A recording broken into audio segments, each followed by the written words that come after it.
आपका पूरे देश के लिए ये चिंता का विषय है कि उमर खालिद की जमानत, उमर खालिद के मुकदमे की सुनवाई जल्दी हो, रोज हो, निष्पक्ष हो। इसके लिए अब अमेरिका भी चिंता कर रहा है। 7 सांसदों ने अमेरिका में भारत के राजदूत उनको खत लिखा है और उमर खालिद के मुद्दे को लेके उठाया है। न्यूयॉर्क में अभी शपथ ली है 1 जनवरी को मंदानी ने, और उन्होंने भी उमर खालिद की बात की है।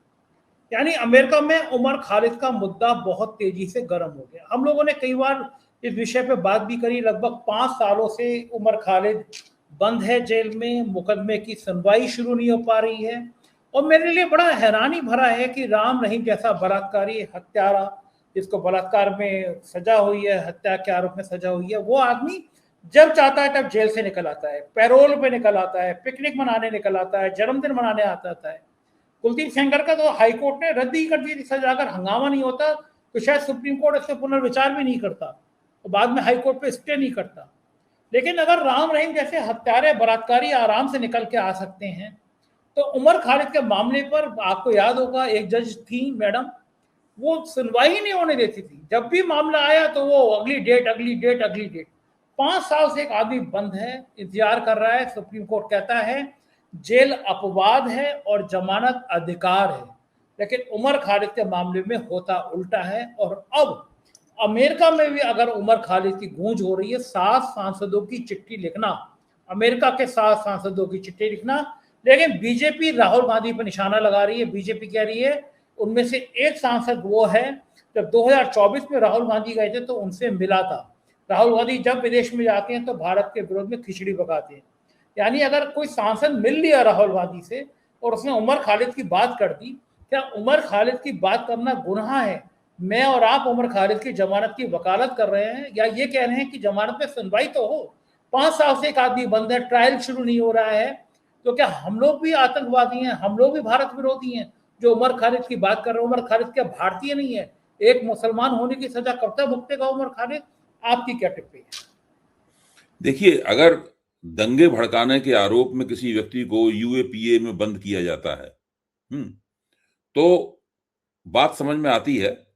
अगर कोई व्यक्ति इतना संगीन उसने अपराध किया है कि उसको यूएपीए में बंद किया जाए, तो बात समझ में आती है। लेकिन अगर यूएपीए में बंद करने के बावजूद अगर किसी व्यक्ति को अदालती प्रक्रियाओं द्वारा इंसाफ मिलने में ऐसी बाधा डाली जाती है जो कि अस्वाभाविक बाधा लग रही है देखने में, जज लोग अब जमानत पे सुनवाई करने के लिए तैयार नहीं है और एक व्यक्ति निरंतर अनंत काल से जेल में लगातार बंद है, तो फिर क्या होता है कि वो व्यक्ति भले ही सरकार उस पर यूएपीए की धाराएं लगाती रहे, लेकिन मुख्य तौर पर उसकी स्थिति हमारे आप जैसे लोगों की निगाह में राजनीतिक कैदी ऐसी हो जाती है, राजनीतिक बंदी ऐसी हो जाती है, और विदेशों में भी लोग इसी निगाह से उसको देखते हैं।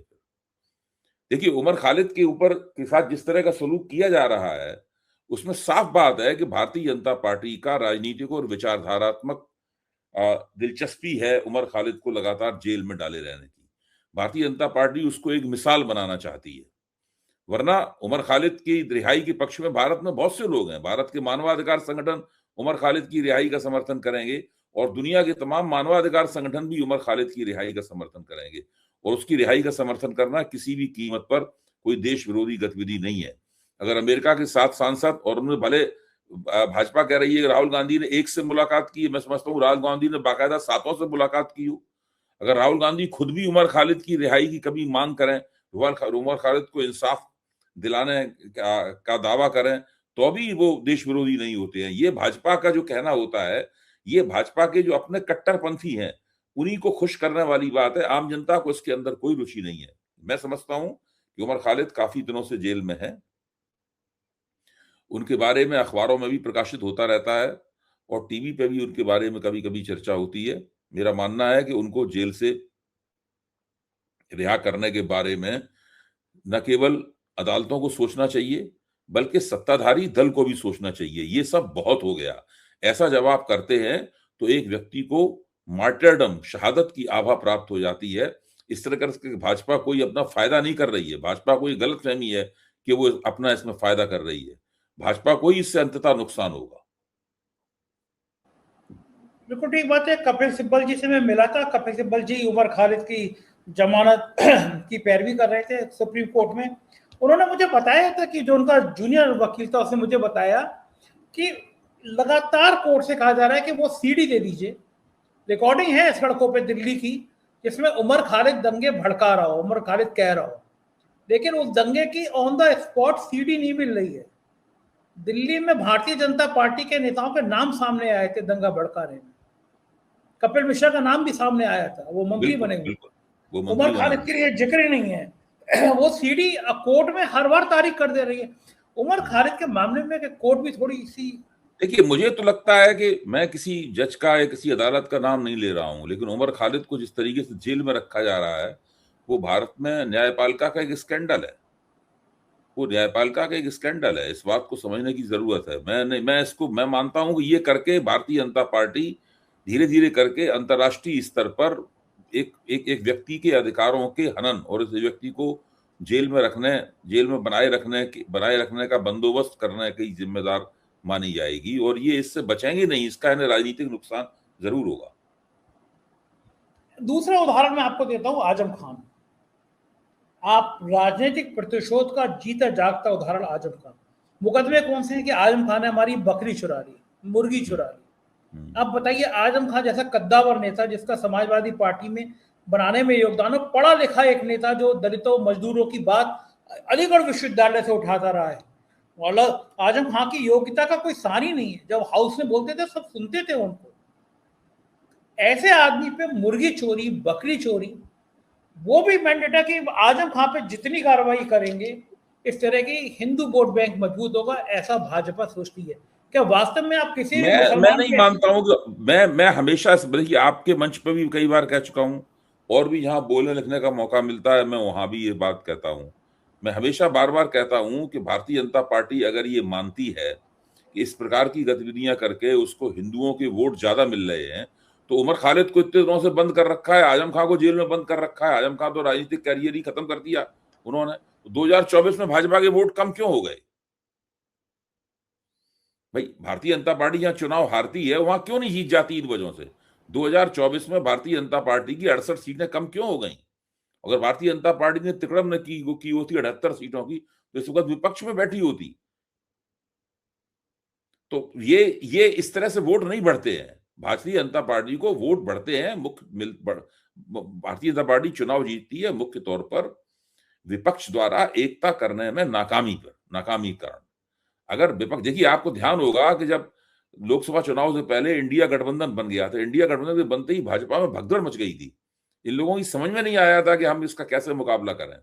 तो मुख्य तौर पर जिस दिन भारत का विपक्ष एक हो जाएगा, भारतीय जनता पार्टी सत्ता से बाहर हो जाएगी। ये बिल्कुल इंडिया गठबंधन भी बना था, आधा पूरा बना था। इंडिया गठबंधन पूरी तरह बना भी नहीं था। विपक्ष की एकता पूरी तरह बनी भी नहीं थी, सब जगह एकता नहीं थी। उसके बावजूद भारतीय जनता पार्टी की सीटें कम हो गई। वो 303 से जो है वो 240 पे आ गई। तो ये इस बात का सबसे बड़ा सबूत है कि भारतीय जनता पार्टी इस तरह से मुसलमानों पर जुल्म सितम करके वोट नहीं प्राप्त करती। अच्छा, आपको लगता क्या है कि अगर ये विपक्ष की मजबूती नहीं हो पा रही है तो इसके लिए दोषी कौन है? क्षेत्रीय दल दोषी है, कांग्रेस दोषी है, कौन दोषी है? विपक्ष एकजुट क्यों नहीं हो पा रहा? कारण देखिए, क्या है? भारतीय राजनीति की जो स्थिति है वो थोड़ी सी मुश्किल तलब है। भारतीय राजनीति की स्थिति, भारतीय जनता पार्टी ने कांग्रेस के खिलाफ एक गठजोड़ कर लिया था, उसके बाद वो सत्ता प्राप्त हो गई, और सत्ता प्राप्त होने के बाद वो सत्ता के दम पे उस गठजोड़ को बनाए रखती है, क्योंकि सत्ता का बंटवारा करती है, सबको सत्ता में हिस्सेदारी देती है। तो वो लोग भारतीय जनता सत्ता के लालच में भाजपा के साथ जुड़े होते हैं। तो कांग्रेस के खिलाफ वो उस वक्त गठजोड़ करना आसान था। आज कांग्रेस को भारतीय जनता पार्टी के खिलाफ गठजोड़ करना मुश्किल है। कांग्रेस के लिए जो क्षेत्रीय शक्तियां हैं उनके अपने स्वार्थ हैं। वो जब तक विधानसभा चुनाव की राजनीति रहती है वो कोई गठजोड़ करने के लिए तैयार नहीं होती, और कांग्रेस को लगता है कि विधानसभाओं में उसकी हक तलफी होती है, उसे बहुत ज्यादा कुर्बानी देनी पड़ती है उसमें। लेकिन जैसे जैसे विधानसभा चुनाव की राजनीति खत्म होगी और देश लोकसभा चुनाव की तरफ बढ़ेगा, वैसे वैसे भाजपा विरोधी गठजोड़ की शक्ल राष्ट्रीय पैमाने पर उभरने लगेगी, पहली बात। दूसरी बात, जहां तक इंडिया गठबंधन का सवाल है, मैं ये मानता हूं कि इंडिया गठबंधन अब है नहीं कहीं। इंडिया गठबंधन केवल संसद में कुछ जो तालमेल होता है सदन के पटल पर, केवल उसी रूप में इंडिया गठबंधन रह गया है। संसद के बाहर इंडिया गठबंधन नहीं है। अगर विपक्ष की एकता करनी है तो कांग्रेस को नए सिरे से कोई नई युक्ति निकालनी होगी, कोई नया नुक्ता ढूंढना होगा, कोई नया मुद्दा ढूंढना होगा, उसके इर्द गिर्द फिर से एक विपक्ष की एकता बनेगी। आप फिर से उसका नाम इंडिया गठबंधन रख दीजिए, उसमें कोई दिक्कत नहीं है, कोई और नाम रख दीजिए, उससे कोई फर्क नहीं पड़ता। इस वक्त इंडिया गठबंधन दरअसल जमीन पर नहीं है और उसकी गतिविधियां बिल्कुल शून्य है और गैर भाजपा विपक्ष के बीच में कोई तालमेल नहीं। अबे जी, क्या लगता है कि अगर आपको कि इंडिया गठबंधन का कौन संयोजक होता जो ये बेहतर तरीके से चल रहा होता? आपके हिसाब से कौन संयोजक बेहतर देखिए, तरीके से अगर मेरे हिसाब से चला जाता तो मैं तो मानता हूं उसी वक्त जब नीतीश कुमार महागठबंधन में थे, उसी वक्त अगर नीतीश कुमार को इंडिया गठबंधन का राष्ट्रीय संयोजक बना दिया जाता, आज नरेंद्र मोदी सत्ता में नहीं होते। तो समय नीतीश किसने कुमार, चूक कर? देखिए नीतीश कुमार फिर बिहार में भाजपा में नहीं लौटते, वो महागठबंधन में ही बने रहते नीतीश कुमार। और ये जो एनडीए है वो बिहार में ही कम से कम 30-35 36 सीटें हार जाता। अगर लालू यादव के साथ नीतीश कुमार उस वक्त होते और कांग्रेस वगैरह सब एकजुट होते इंडिया गठबंधन के रूप में, तो उसी वक्त नरेंद्र मोदी सत्ता से बाहर हो जाते और इसका एक संचित असर दूसरे राज्यों में भी पड़ता इसका। तो वो तो बहुत बड़ी गलती हो गई है और उस गलती में कई लोगों की हिस्सेदारी है। उसमें राहुल गांधी की भी भूमिका है उस गलती में, उसमें ममता बनर्जी की भी भूमिका है उस गलती में, उसमें अरविंद केजरीवाल की भी भूमिका है उस गलती में, कई नेताओं की उसमें भूमिका है। जब नीतीश कुमार ने ये देखा कि भाई हमें तो ये बना नहीं रहे हैं और हमसे ये उम्मीद करते हैं कि हम बिहार की कुर्सी तेजस्वी यादव को दे दें और हमको यहाँ कुछ मिलने वाला है नहीं, हम क्या राजनीति करेंगे, तो सोचे उन्होंने तुरंत उठ के वो चले गए उस मीटिंग से। उसके बाद दोबारा वो कभी इंडिया गठबंधन की गतिविधियों में शामिल नहीं हुए और वो चुपचाप बिना किसी को कोई कुछ बताए हुए दोबारा एनडीए के साथ चले गए नीतीश कुमार। उसके बाद से उसका भारतीय जनता पार्टी को कम से कम इतना फायदा हुआ कि भारतीय जनता पार्टी की गठजोड़ सरकार बन गई। इतनी नाराजगी थी 2024 में भाजपा के खिलाफ, अगर नीतीश कुमार इधर रहते और जिस तरह उत्तर प्रदेश में भाजपा हारी है उस तरीके से बिहार में भी हार जाती तो आप समझ सकते हैं क्या होता। इसके लिए हम लोगों को नए मैथमेटिक्स करने की जरूरत तो है नहीं। अच्छा, अब आपको क्या लगता है कि बंगाल में कांग्रेस को और ममता बनर्जी को मिलकर चुनाव लड़ना चाहिए या अलग अलग लड़ना चाहिए? क्या बेहतर होगा? देखिए, बंगाल में जो तृणमूल कांग्रेस है वो इतनी ज्यादा मजबूत और सक्षम है, उसको किसी पार्टी के साथ गठजोड़ करने की आवश्यकता नहीं और इस बात को उसने बार बार साबित किया है। कांग्रेस भी इस बात को समझती है, तो वो कोई मतलब नहीं है। वो लोकसभा में भी तृणमूल जो है अकेले लड़के भाजपा को हरा सकती है, हरा चुकी है। विधानसभा में भी अकेले लड़के भाजपा को हरा चुकी है, हरा सकती है। तो वो उसमें कोई कांग्रेस के साथ गठजोड़ हो, सीपीएम के साथ गठजोड़ हो, ये मुझे कोई उसकी संभावना नजर नहीं आती। कांग्रेस के साथ तृणमूल का गठजोड़ तभी होगा जब तृणमूल जो कांग्रेस को दे वो कांग्रेस लेकर मान ले, 1 सीट दे, 2 सीट दे, 5 सीट दे, उसको भाई हाँ ठीक है इसी पे लड़के खत्म करेंगे बात। तो वो कांग्रेस मानेगी नहीं, कांग्रेस की शान में उससे गुस्ताखी होगी, उससे फिर गड़बड़ हो जाता है मामला। तो मुझे नहीं लगता कि बंगाल में कोई गठजोड़ की संभावना है।